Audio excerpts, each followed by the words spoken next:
Hey everyone, and welcome to your Wednesday watch.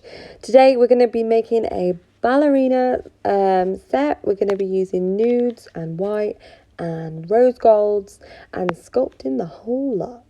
So here I'm going straight in on the little finger with plush cover from Glitterbels. I've already prepped these nails. All done, all ready to roll. Forms are on, tailored. They are as narrow as the natural nail, and I'm going to be now stretching that product from the free edge down the form and creating my ballerina shape. So when I'm happy with that, I'll then go in with my back bead, placing it at the cuticle, remembering to use the tip of my brush and leaving an apex exactly where I need it. Ready? Let's go. So placing it at the cuticle, hold it, come away. Tip of the brush makes it flush. Tuck it into the cuticle and each side will wipe. Now leave the product where you need it. Don't just wipe all the way down. Leave it in the back third and paint the front of it down. So I work a little bit quicker there so that I can get that paint all the way down. Lovely. Now the next nail on the ring finger, I'm going to be creating a base layer first. So this one and the index are going to create base layers, and then I have to think about what I was going to create. But yeah, so we're putting down a thin, clear base. Now this means that I can put all my design work on top of it. It means in 3 weeks' time, if a client comes back, I can e-file it down to the base layer, infill the regrowth, and it's good to go again. So that's what I'm going to be doing here. To be honest, I didn't have a clue what I was going to do, but I knew that these two nails I was going to do something with. As it turns out, we have put the white, a bit of colour block in, and a full glitter as well. And on the other hand, which isn't recorded, we've kind of mixed it up a bit. So the set is kind of the same, but different. So you can see now I've gone and put my pinching tool onto that little finger. It's at the perfect point of pinching. That is when I touch the enhancement, there's no give, there's no stickiness. You could possibly feel a slight amount of heat through the product, which is that it's polymerizing, and that is when I'm going to put my pinching tool on. Now the deeper I go with that pinching tool, the tighter that pinch will be. So it's tighter the deeper you go with it. So that's it. Please pinch. I love pinching. It's good. It makes the nails as narrow as the natural nail. And like I said in last week's video, that if you leave your product too thick, you'll then try and overcompensate with your file. You will weaken your stress points, and then your enhancement will snap at the free edge. So get that pinching tool out. So we're doing the same on the middle finger as we did on the little, and we'll be doing the same on the thumb, so I've not left it in. And that is just sculpting a nude nail, with the plush cover from Glitterbels. So first off, I did the free edge, and then I go in and do the apex and cuticle. Now, it doesn't matter, I think I'm doing 3 beads on this, or am I doing 2? I don't know. I think I'll be coming in with a little bit more. So people say, oh, have I got to use 3 beads? Most of the time, I'll pick up a bead. If it's really big, I'll go further back. But if it's a small nail, I'll try and just do it in 2. But yeah, it doesn't really matter. I've said it in the past that even if you put 16 teeny beads on there, yes, it will take you a lot longer or whatever, but nobody's going to know. As long as you send out your best work, and that's how you create your best work, don't worry. You see different Instagram videos and YouTube videos as well of people, oh, if you can't do it in 1 bead, then you're not a very good nail tech. I don't think that's the case at all. I sure as shit could not do 1 bead and create the correct structure. Hats off to those who can. But don't panic if you need to put more beads in, or if you only use 1 bead, or if you use 2, or if you use 16 beads. Do not panic. The only person who is worried is your client, and as long as they're happy, that's all that matters. Don't worry. And I say this as well about new nail techs out there. I feel for you, because you're expected to learn to do acrylic nails and expected to be like crazy nail artists as well on the very next day. So stop, beating yourself up. I'm sure you're doing absolutely fantastic. And don't worry about timing. You will get quicker. Do not worry, okay? Mwah. Love you. Right. I am just crisping up my base layers now. I'm not a robot. They're not going to be perfect, but with my metal file, I can make them a little bit closer to perfect. That means that there's no lumps or bumps, because if it is slightly higher on one side, my whole design will be slightly higher on one side, my encapsulated layer will be slightly higher on one side, and then I'll look and I'll go, fuck me, that's slightly higher on one side. And again, at the end of the set, my file will come out. I'll try to sort it out when really the damage was done, my base layer was lumpy as fuck.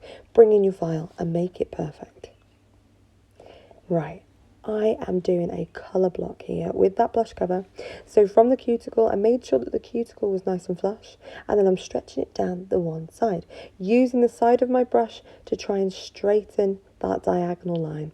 I am going to go in with my metal file and crisp it up, but trying to get it as straight as I can. Just like all the nails, I'm going to obviously bring in a metal file and make everything lovely at the end, but I do try and apply product as if there is no file. That way, like we've just spoke about beads, I do try and pick up the right size bead for the nail, so then I'm not wasting product. I don't wipe my brush a million times, I'm not wasting product, and I try and apply it as neatly as I can. Right, glitter. Teeny tiny bead of clear dipped into my super fine rose gold. Now we are finishing in this nail with a chunky rose gold, but you know what it's like when your client picks out a chunky and you're like, fuck me, Susan, that's the chunkiest on the shelf, pal.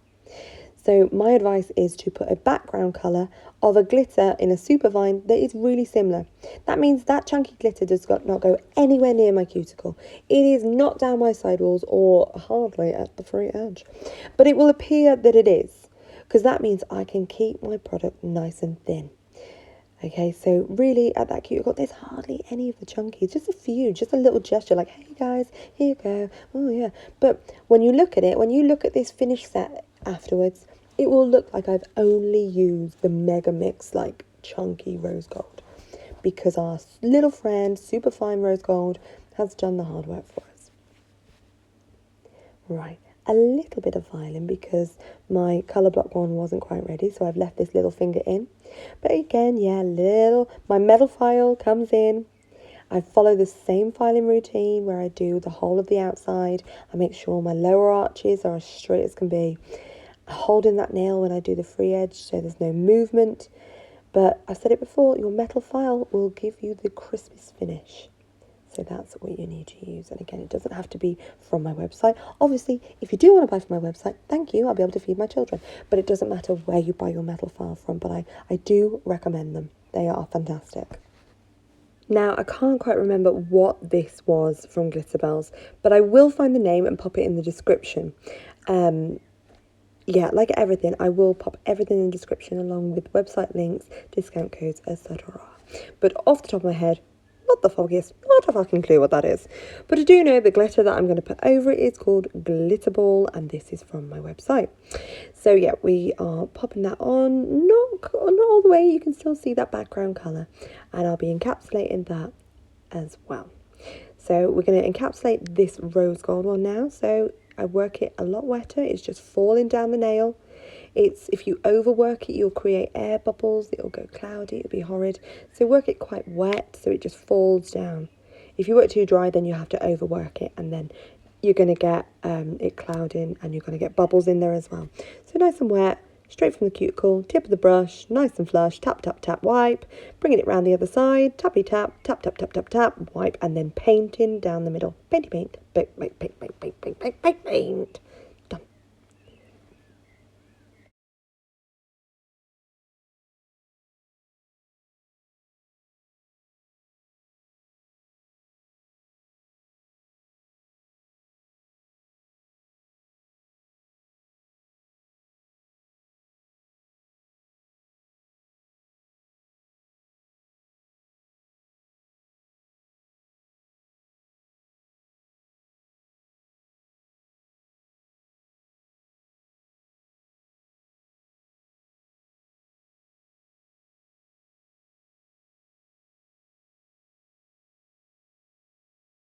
And that's another Wednesday watch. Absolutely done. Finished. Done. Great. Boom. I have filed off camera. I have wiped with acetone, and I'm going in with my non-wipe from Glitterbels. So yeah, that's it, guys. Thank you for tuning in again. I will be back again in your ears and for your eyes next Wednesday. What the fuck was that? Ears and eyes. Head, shoulders, knees and toes. Yeah, if you don't already, I've got to do this whole boring bit where I go, if you didn't already, please subscribe, like, comment, tell a friend, blah, blah, blah, blah. But yeah, I really do appreciate every single one of you. So, see you next week. Love and hugs. Bye.